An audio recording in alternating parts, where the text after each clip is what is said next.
Hoje nós começamos um novo segmento das Escrituras do Antigo Testamento. Até agora a gente viu o quê? A gente viu os 5 primeiros livros da Bíblia, que formam a Torá, a lei de Deus para o povo de Israel. Toda a legislação moral, toda a legislação civil, toda a legislação sacramental está nesses 5 livros. Os 5 livros são basicamente a história de como tudo começou, de como Deus selecionou para si um povo e de como Deus legislou sobre esse povo. Então, é importante para a gente entender que os 5 primeiros livros são o fundamento de toda a religião de Israel.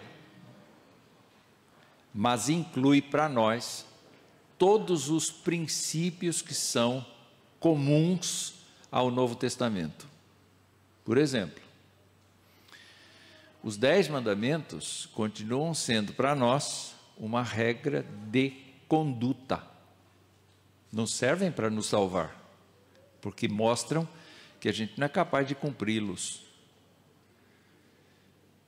Mas continuam sendo regra de conduta. Todas as leis cerimoniais fazem alusão à obra que Jesus Cristo fez. Ele foi o sacerdote, ele foi a oferta, ele foi o conjunto de coisas que os israelitas faziam como figura. Quando nós pensamos nas leis civis, nós podemos perceber quanta coisa o mundo ocidental recebeu como influência, como impacto na vida social, na vida da comunidade humana. Então, esses livros são úteis. Depois a gente entra num segmento que conta a história da entrada de Israel na Terra Prometida, de como se deu o período de juízes, de como se deu o período da monarquia, de como as brigas internas acabaram promovendo a divisão desse reino em Reino do Norte, Reino do Sul. Reino do Norte com 10 tribos, Reino do Sul com 2 tribos. O abandono da fé pelo Reino do Norte, a perseguição e o exílio definitivo do Reino do Norte, e depois disso, a perseguição por conta do abandono daquilo que Deus queria para o povo, do Reino do Sul, Reino de Judá. Cerca de 100 anos depois, Judá também foi exilado, mas um remanescente daquele povo voltou e se manteve até os dias de Jesus Cristo. Aí nós encontramos um outro tipo de literatura, que é justamente a literatura poética, a literatura dos salmos, a literatura de sabedoria, que é composta pelos livros de Jó, Salmos, Provérbios, Eclesiastes e Cântico dos Cânticos. Então nós temos essa divisão que é uma divisão de sabedoria, uma divisão que pesquisa o sofrimento humano, que tem também, especialmente nos Salmos, tem essa capacidade de nos levar à adoração e de falar de problemas íntimos que a gente sofre.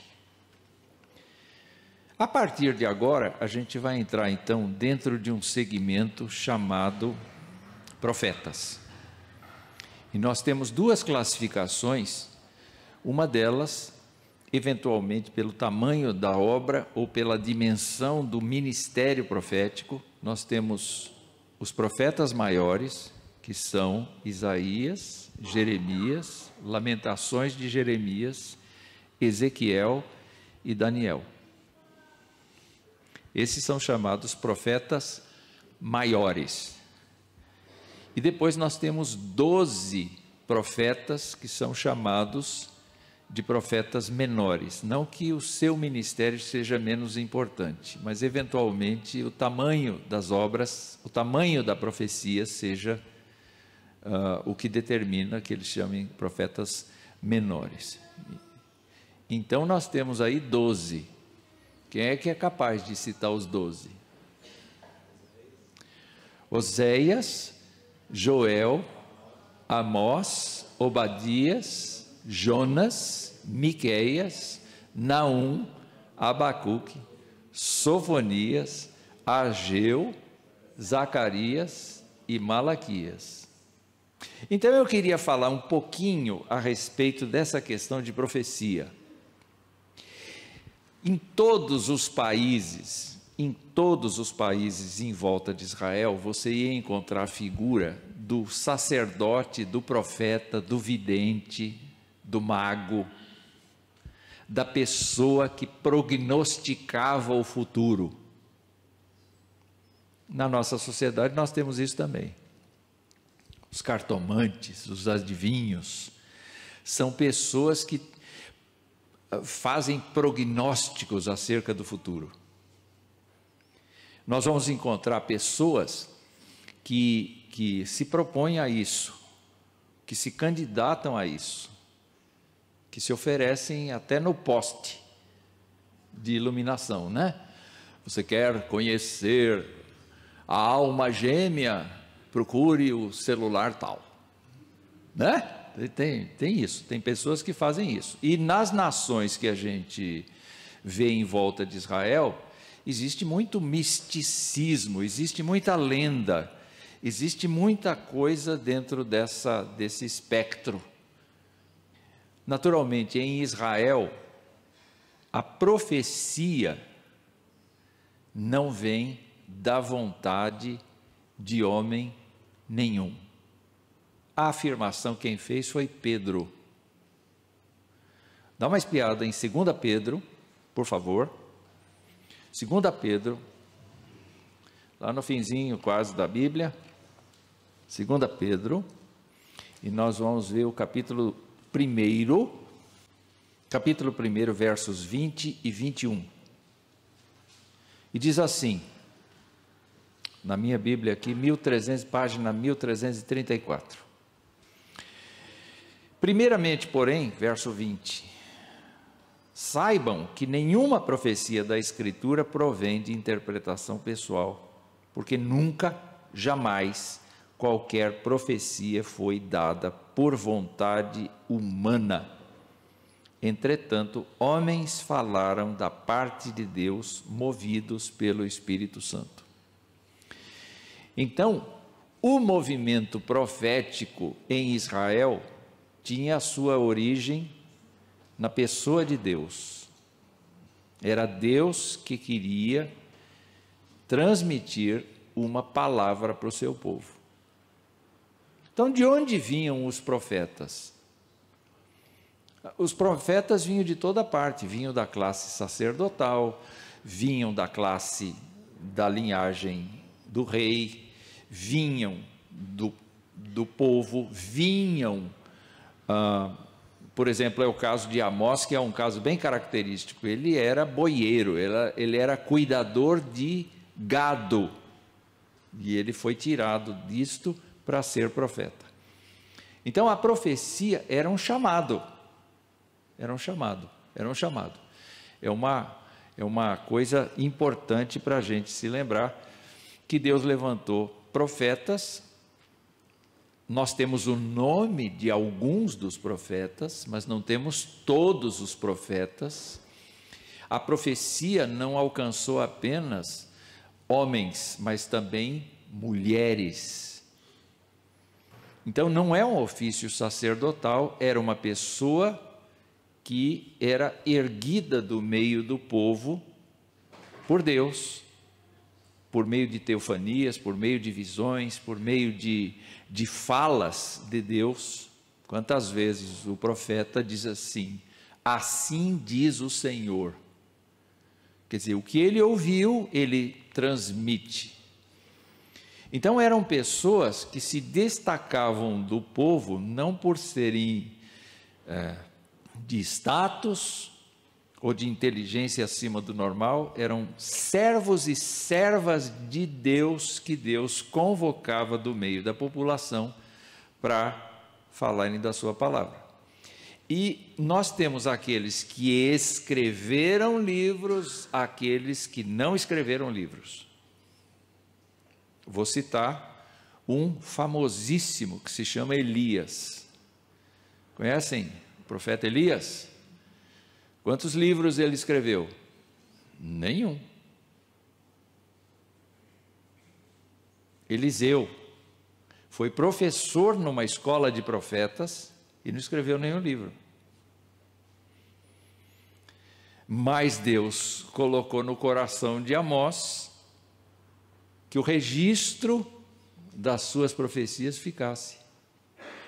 Então, os próprios profetas podem ter escrito seus livros, ou então eles tiveram ajudantes que fizeram isso por eles. Os seus próprios discípulos que fizeram por eles. Eu quero convidar você a pensar o seguinte, que a profecia de Isaías, nós vamos ver ainda, é uma profecia que tem tido muita disputa quanto à sua autoria. A posição mais tradicional diz um autor só, Isaías. A segunda posição diz, não, foram dois autores diferentes. Isaías escreveu do 1 ao 39 e do 40 ao 66 foi outro. Existem os teólogos que dizem, não, o estilo mostra que Isaías escreveu do 1 ao 39, depois outro escreveu do 40 ao 55 e depois o outro escreveu do 56 ao 66. Se a gente abrir o guarda-chuva da inspiração, as três partes consideradas pelos comentaristas, as três partes são inspiradas. Então elas continuam tendo a mesma validade de palavra de Deus. Vamos à tela aqui. Bom, o que nós temos? Nós temos Abraão, que é o cabeça, vamos dizer assim, do povo, porque foi com ele que Deus iniciou o povo de Israel. Não é que Deus não tivesse os seus escolhidos antes de Abraão. Ele tinha, sempre teve. Mas em Abraão é que ele cria o povo. Não é? Em Moisés, ele estabelece o norte para esse povo. Em Samuel e outros, Deus começa a levantar essas pessoas que vão impactar a nação com a sua mensagem. Samuel foi um juiz, Samuel não era sacerdote, foi criado dentro da casa do sumo sacerdote, mas não era sacerdote. Ele se tornou um profeta de Deus e um juiz de Israel, portanto uma pessoa de renome nacional, uma personalidade muito forte, muito marcante, um crente de Deus. Deus levantou a ele e levantou outras pessoas na sua época e até mesmo depois da sua época, para nortear a nação quanto a andar com o Senhor. Então o que esses homens faziam? Eles levavam a pessoa de volta para a Bíblia. Esse era o principal papel deles. Eles não faziam profecias acerca do futuro, porque o interesse de Deus naquele momento, nós vamos ver em Isaías, o interesse de Deus naquele momento era que eles ficassem firmes nas Escrituras. É o que eu falei agora há pouco, no sermão. Um crente normal é um crente que não depende de si, ele vai a Deus, ele vai a Deus, ele vai a Deus, ele consulta a Deus, ele depende de Deus, ele lê a Escritura, ele busca na palavra a força para a vida dele. Então era isso que os profetas anteriores geralmente faziam. E quando Deus escreveu mandou escrever a história de Israel, Deus inspirou os autores que escreveram a história de Israel, os livros históricos e tal, e a literatura de sabedoria, Deus também inspirou os seus autores. Aí nós temos sim aquilo que se chama de profetas clássicos. Deus levantou profetas cujos livros constam do cânon. E basicamente você tem cada profeta escrevendo para um contexto específico. Você tem profetas que não falam nada sobre Israel, sobre o povo de Deus. Eles só falam contra as nações vizinhas. O propósito de Deus para aquela profecia era consolar o povo. Como é que você abençoa uma pessoa? Quando você diz o que Deus vai fazer com a outra. Entenderam? Era assim que Deus abençoava Israel, dizendo, olha, fica tranquilo, o que vai acontecer com ele é isso. Então isso era uma forma de consolo. Não está falando de mim, está falando do outro, mas está me consolando, porque está mostrando o que vai acontecer com o outro. Né? Então vamos lá. Primeira coisa que a gente vê em comum é que a ira de Deus contra o pecado é uma realidade. Cada profeta tocou nesse ponto. E quando a gente fala de ira de Deus, a gente tem que entender que Deus não é nervoso, descontrolado, compulsivo. Deus é justo. Então aquilo que sai fora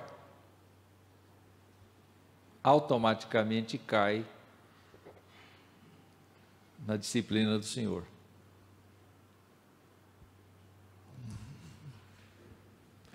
Ai, meu Deus, de novo, ela escorregou, ela pecou contra mim. Ai, Senhor, o que eu vou fazer com essa alma? Eu estou nervoso.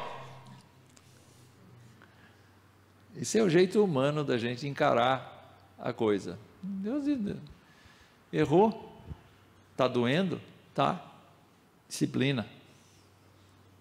Não tem conversa. Não tem folga. Deus é justo. Mas ao mesmo tempo, a gente não morre, porque Deus não é apenas justo, Deus é misericordioso.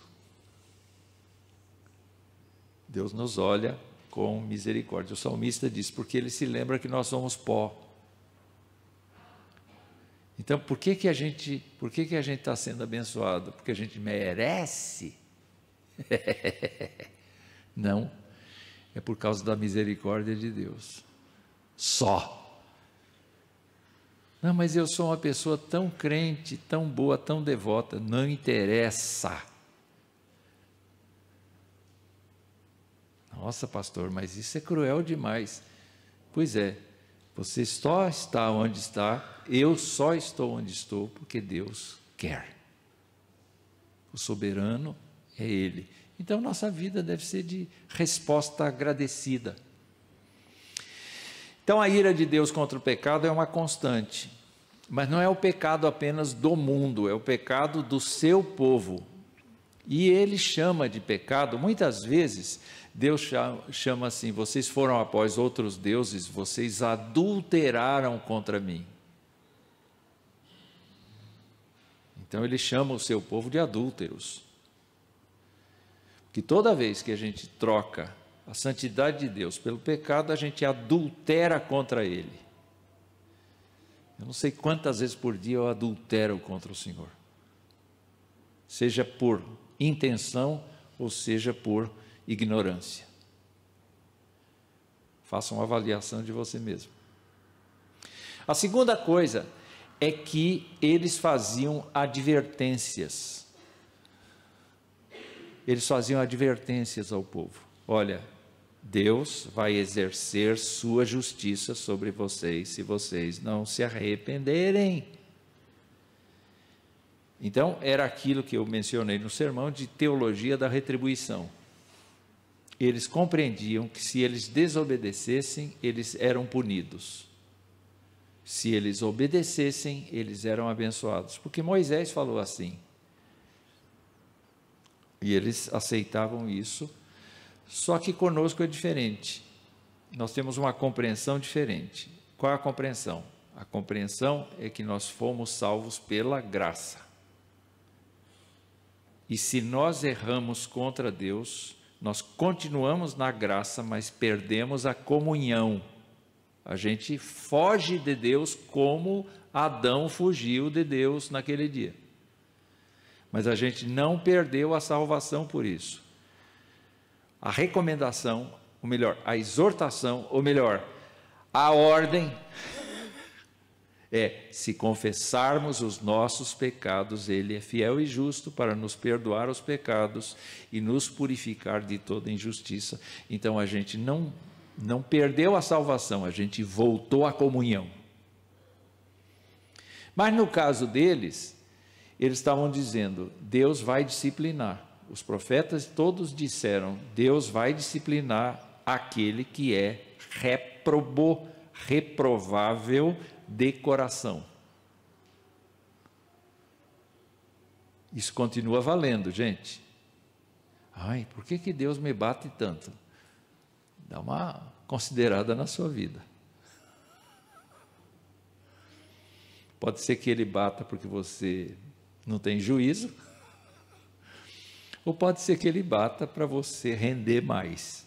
Tanto faz, porque Deus não te bate, não me bate para me destruir. Ele me bate para ser melhor. A terceira coisa era um chamado efetivo ao arrependimento. Em outras palavras, cada profeta diziam: se arrependam, mudem de vida, parem de fazer o que vocês estão fazendo. A ideia de arrependimento no Antigo Testamento é muito interessante, porque arrepender significa parar. E Deus se arrependeu, até Deus se arrependeu. Qual é o sentido disso? Deus parou. Se antes ele estava fazendo determinada coisa, agora ele se arrependeu, ele parou, ele cessou de fazer o que estava fazendo. No Novo Testamento, a ideia de arrependimento vem mais do pensamento grego e significa mudar de direção. Então, eu, na minha vida pregressa, estava caminhando para cá. Aceitei Jesus, mudei de direção. Arrependi. O meu arrependimento não tem nada mais a ver com o caminho que eu tinha antes. Eu mudei de caminho. Então essas duas coisas precisam ser levadas em conta toda vez que a gente ouve que Deus se arrependeu. Deus nunca errou. E quando Ele para, Ele diz: eu não vou fazer mais o homem. Isso está em Gênesis 6, por exemplo. E o último tema, que é comum a todos eles, é a proclamação da salvação de Deus aos arrependidos. Em cada profeta você encontra uma mensagem de amor, de esperança, de renovação da graça. Porque essa é a boa notícia. Deus não nos veio condenar pelo pecado que nós praticamos. Deus veio nos limpar dele. Deus veio nos transformar. Deus veio fazer de nós novas criaturas. Essa é a boa notícia. Né? Muito bem. O que eu posso continuar dizendo aqui a respeito dos profetas clássicos? Eu tenho, então, que reafirmar aqui que eles são procedentes de diferentes contextos. O Amós veio do gado, Isaías veio da corte, Jeremias veio do sacerdócio e assim por diante, né? Cada um deles, entretanto, tinha uma coisa comum: eles eram crentes antes de serem profetas. Com exceção de Jonas, que a gente fica assim pensando: mas será que Jonas era crente mesmo? porque ele é tão relutante, ele é tão briguento, ele é tão amargurado, ele quer tanto a vingança, ele quer tanta coisa assim, não é? Será que ele é crente mesmo? Olha, Deus chamou pessoas e, se foi necessário, ele transformou as pessoas.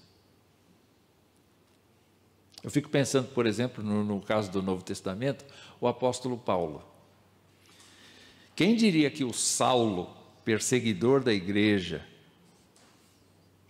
que dividia famílias, que perseguia a igreja, Paulo entende tanto da perseguição da igreja no sentido negativo quanto no sentido positivo.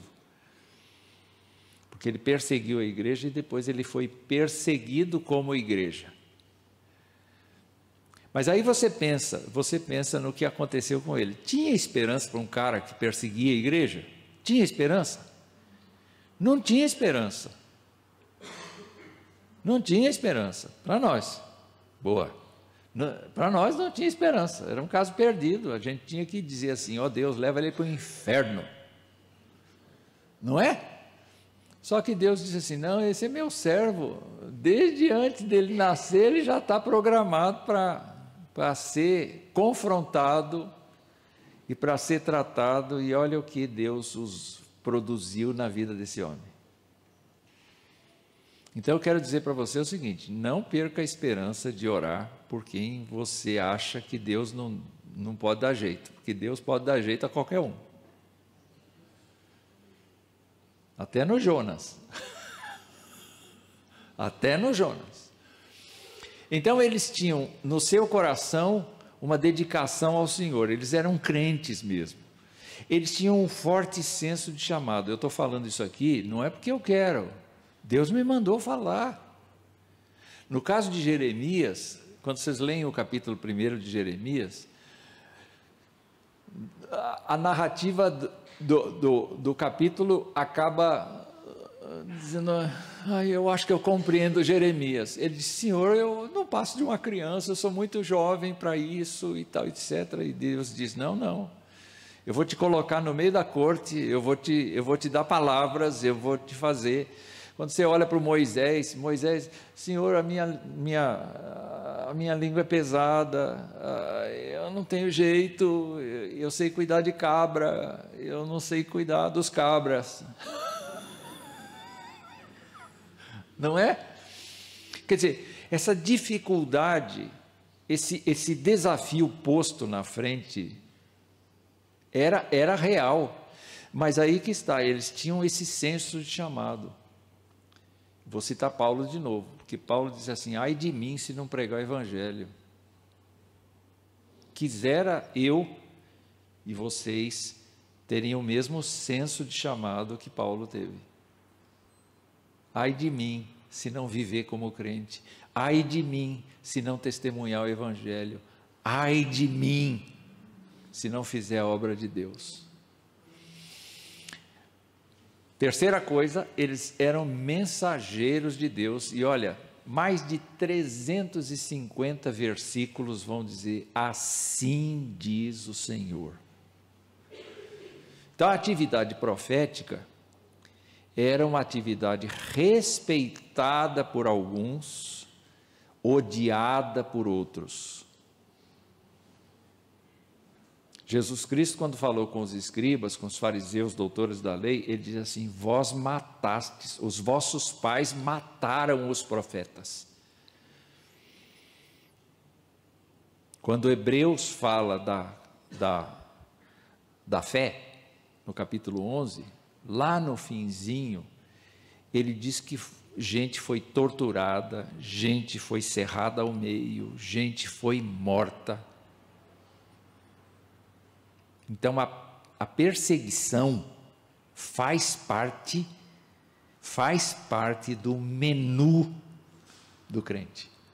E eles então tinham que dizer, eles eram emissários que levavam adiante a mensagem de Deus, e em determinados profetas você encontra palavras de consolo, que são palavras para um futuro próximo ou para um futuro remoto. palavras para um futuro próximo ou para um futuro remoto. Então, nesse caso, Deus usava do expediente de alguns profetas serem videntes. Então é importante você se lembrar o seguinte: o que era o profeta? Qual era o ofício profético? Era repetir a palavra de Deus para levar as pessoas ao arrependimento. Vocês podem entender, então, que um sermão é uma ação profética. Em que sentido? O obreiro explica a Escritura, quando explica, no intuito de levar os crentes a voltarem para a palavra. Então é um ofício profético, não é? O que mais que eu posso dizer? Eu posso dizer então que em alguns casos Deus revelava o futuro. O que eu posso falar a respeito do movimento profético hoje? Porque o movimento profético hoje, ele está muitas vezes baseado no sonho, ele está muito baseado no sensacionalismo. Então, de vez em quando eu cruzo com um vídeo assim: gente, não mude, fique até o final, se inscreva no canal, porque Deus me revelou uma barbaridade. Aí você fica curioso pela barbaridade e é tudo vazio, não tem nada, porque tudo quanto precisa ser conhecido da parte de Deus e do que Deus vai fazer na história, está na Escritura. Deus encerrou o cânon. O Apocalipse é o bastante. Você não precisa. Mas, às vezes você diz assim: ó Deus, me guia, me dá o direcionamento, para onde eu vou? E aí, chega uma pessoa e diz assim: faz isso. E é Deus falando. Às vezes não é Deus falando. Como saber? É a pergunta dela. Como saber? Ela fica fazendo pergunta para mim aqui o tempo todo. Ela é boa. Como saber? Olha, Deus não fere os seus próprios princípios. O Espírito Santo não nos conduz para uma coisa que vai em contradição ao Espírito da palavra. O Espírito nunca vai nos levar a uma situação de mentira, a uma situação de desonestidade, de fraudulência. Nunca, nunca, nunca. O Espírito Santo de Deus vai nos levar exatamente ao que é necessário a gente fazer. Perdoa, exorta, ensina, fica junto, esse tipo de coisa. O Espírito nunca vai falar: tira férias, se divirta. Nunca vai falar isso. Ele sempre vai mostrar o trabalho de Jesus. Diga, Leonor, você queria falar?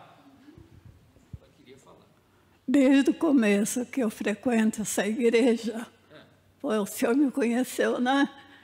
Deus sempre falou comigo quando precisou. Eu senti, eu vi Deus falando comigo, sabe? Muitos sermões que foi dito, sabe?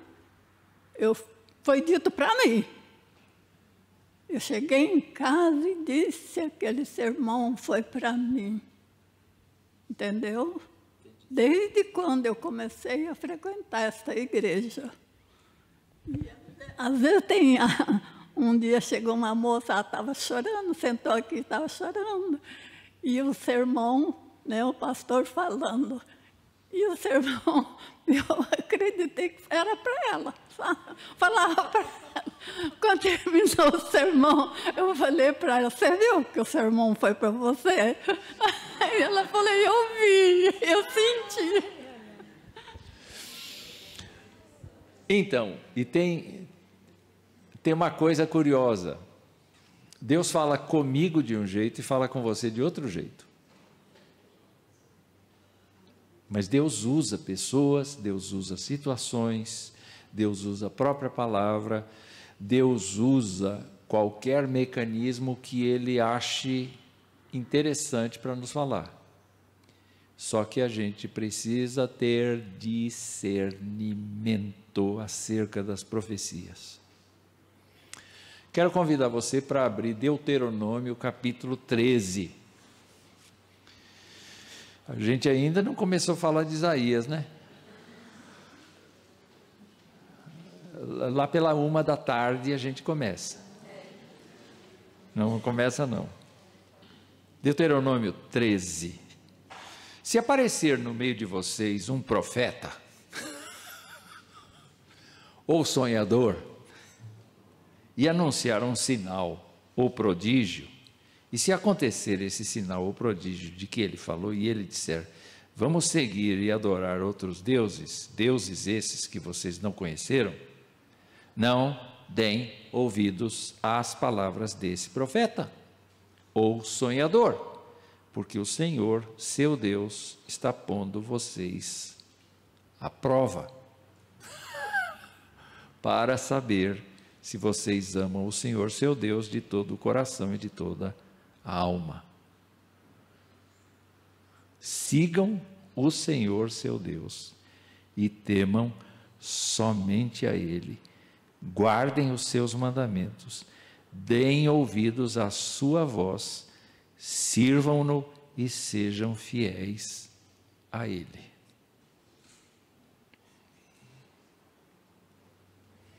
Jeremias, eu acho que é Jeremias que fala disso. Se um profeta chegar para você e dizer assim, sonhei, ele disse,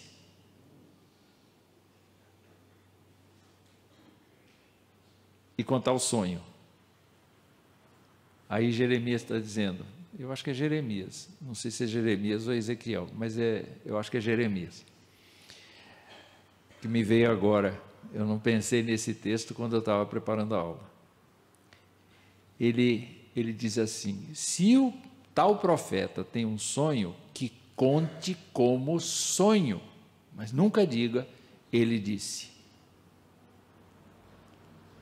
Porque a gente não pode colocar palavras na boca de Deus. E o profeta tem a responsabilidade de não falar de si mesmo, mas falar de Deus.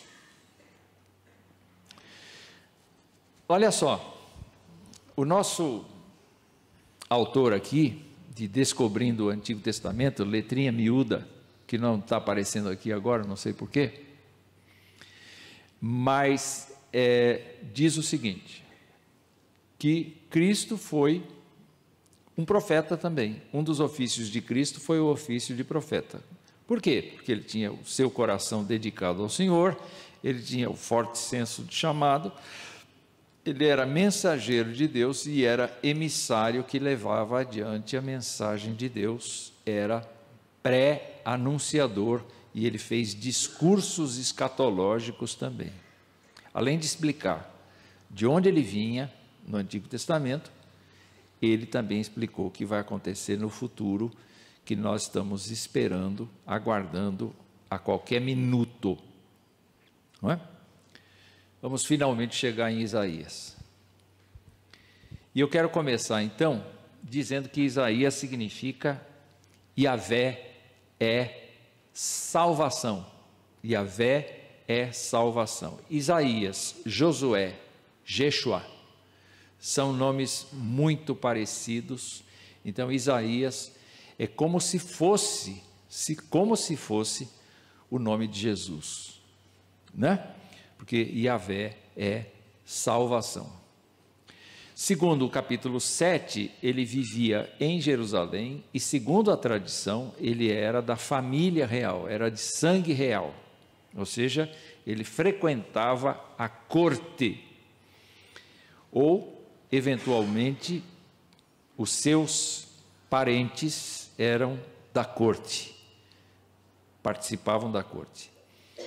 O ministério dele é muito grande, porque ele, por volta do ano 740 a.C., começou a profetizar, e isso está marcado em função do capítulo 6, no ano da morte do rei Uzias. Justamente ali é que é marcado mais ou menos o início do tempo profético dele, até o tempo do rei Ezequias e do rei Manassés. Só que no reinado do rei Manassés, provavelmente Isaías morreu, e ele estava fechado em casa como as mulheres do Afeganistão, meio que preso domiciliar, não é? A tradição diz que ele teria sido cerrado ao meio, mas não tem confirmação. Ele era casado, e no capítulo 8 ele era casado com a profetisa. A mulher dele é chamada a profetisa. Isso significa que lá dentro os dois recebiam os oráculos de Deus. O casal tinha isso. Só que ele deu nome, esses nomes que vocês estão vendo aí, né? Shir-Jashub e Maher-Shalai-Hash-Baz, que são simbólicos. Aliás, vários profetas que têm filhos, o nome é dado, por exemplo, Oséias. Os nomes dos filhos de Oséias são, de certa maneira, ligados ao que vai acontecer com Israel. Então é tão entranhada essa questão da revelação para o profeta, que até os filhos sofrem o impacto da mensagem. O primeiro filho é: um resto volverá. Qual é a profecia de Isaías? É que o povo vai ser exilado e um resto volverá. Então esse é o nome do filho. E o segundo filho é: rápido despojo, presa segura, alusiva a tudo quanto Israel ia passar. Então os nomes das crianças tinham a ver com a profecia também. O que nós temos aí? E nós vamos apenas olhar o esboço hoje, para na semana que vem, permitindo Deus, ver a mensagem do livro, tá bom? Então o que nós temos? Gente, nós temos 66 capítulos, é muito difícil a gente fazer um esboço. Eu passei aperto para fazer isso, tanto é que eu estou chamando de esboço resumido do livro, não é? Então você tem aí as palavras de abertura para ajudar, e são palavras nem um pouco amigas, Quem pegar aqui Isaías capítulo 1, a gente vai voltar nisso na semana que vem, mas eu quero dar só um lance aqui, não é? Só uma pincelada rápida aqui. Eu queria que vocês me ajudassem, com a Bíblia aberta em Isaías, vocês só lessem os títulos em negrito, mas lessem alto. Então, quem está com a Bíblia aqui, não sei se no celular pega. Pega? Está em negrito os títulos? Então vamos lá, vamos começar com a nação pecadora. O culto hipócrita é condenado. O convite da graça, o julgamento e a redenção de Jerusalém. Pronto. Até aí só. Dá para perceber então que essas são as palavras de abertura. Como é que começa a profecia? Ele começa denunciando o pecado, dizendo: olha, se arrependam. Todos os temas que são comuns no primeiro capítulo já estão esboçados aí. Depois nós temos o julgamento de Deus revelado. Então você vê aqui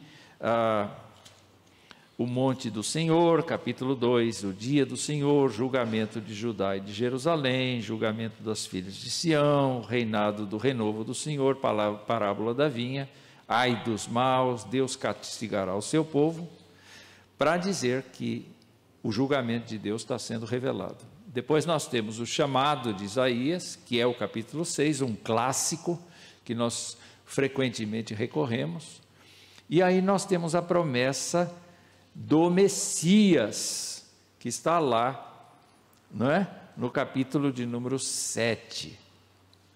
É importante nós nos lembrarmos que Isaías é um dos profetas mais messiânicos que a gente tem. É o que vai fazer mais profecias acerca de Jesus. Então ele não conhece Jesus, ele está a 700 anos de distância de Jesus, mas ele profetiza acerca de Jesus como se estivesse ali, como se ele estivesse vendo. Impressionante, né? É impressionante, Deus contando para ele o que está certo, o que está decidido, o que está resolvido, 700 anos antes da coisa acontecer.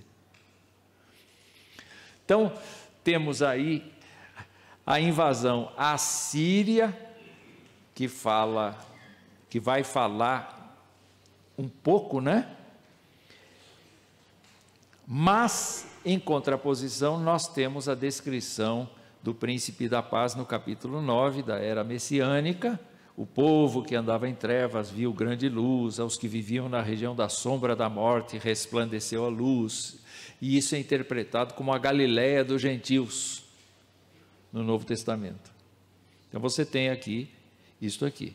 E tem julgamento contra Israel, que é o reino do norte, e a Assíria, que vai invadir o reino do norte. Então tem, Isaías acaba contando o que vai acontecer no reino do norte. Você tem várias descrições aí da era messiânica, e depois você tem uma grande fatia, 10 capítulos de profecias contra os países vizinhos, contra as nações. E do capítulo 24 ao capítulo 27, você vai ter, então, aquilo que se chama de pequeno Apocalipse. Então, olha só, capítulo 24, página 781, vai dizer: o Senhor vai castigar o mundo, a alegria dos justos e a ruína dos transgressores, cântico de louvor pela misericórdia divina, um banquete para todos os povos. É importante vocês também se lembrarem que Isaías, ao profetizar sobre o Messias, ele não vai falar apenas de o Messias vir para os judeus,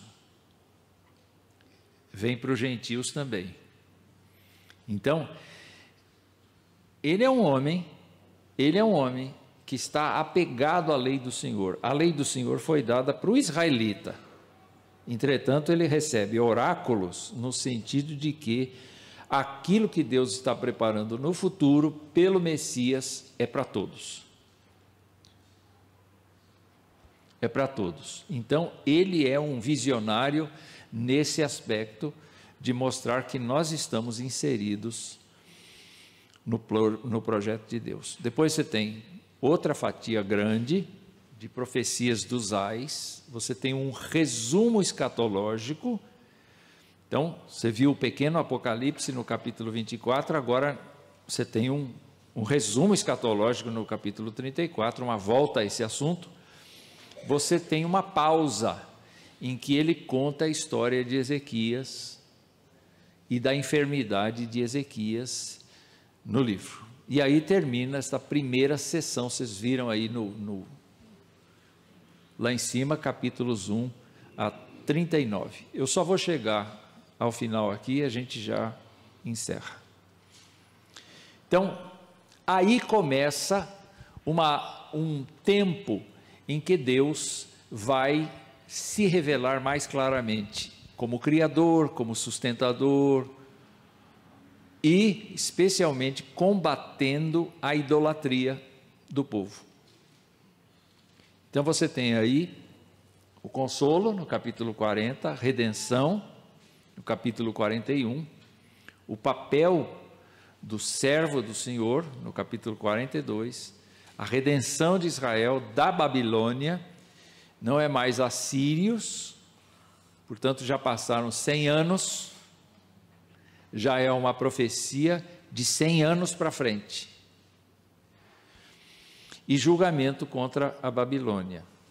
Aí nós temos a libertação e exaltação de Israel e temos, claro, o servo sofredor, capítulo 52, final, e 53, e a celebração do retorno. E por último, nós temos então como é que Deus vai tratar todas as pessoas, não apenas os judeus, mas também os gentios. Vamos parando por aqui, por hora? Semana que vem a gente vai ver a teologia do livro. Tá bom? Deu para ter uma visão mais ou menos do trabalho do profeta? Deu. Vocês viram isso? Eu só quero terminar dizendo o seguinte, que hoje a voz profética para o mundo é a igreja. Dentro da igreja, dentro do corpo de Cristo, Deus levanta aqueles que estão edificando os irmãos por meio da palavra pregada, da profecia. Mas a igreja como um todo, mesmo aqueles que não têm vocação profética nenhuma dada pelo Espírito Santo, são testemunhas de Cristo, portanto exercem a função profética para o mundo. É nessa base que a gente tem que entender que mesmo não tendo o dom da oratória, a gente continua sendo sal e continua sendo luz. Pode ser que a gente tenha outro tipo de vocação dentro do corpo de Cristo. Consolar, visitar, e dons estáticos eventualmente, mas todos nós somos genericamente sal e luz. Então que Deus nos abençoe, para que a gente compreenda que a gente faz parte desse conjunto de coisas que Deus está fazendo.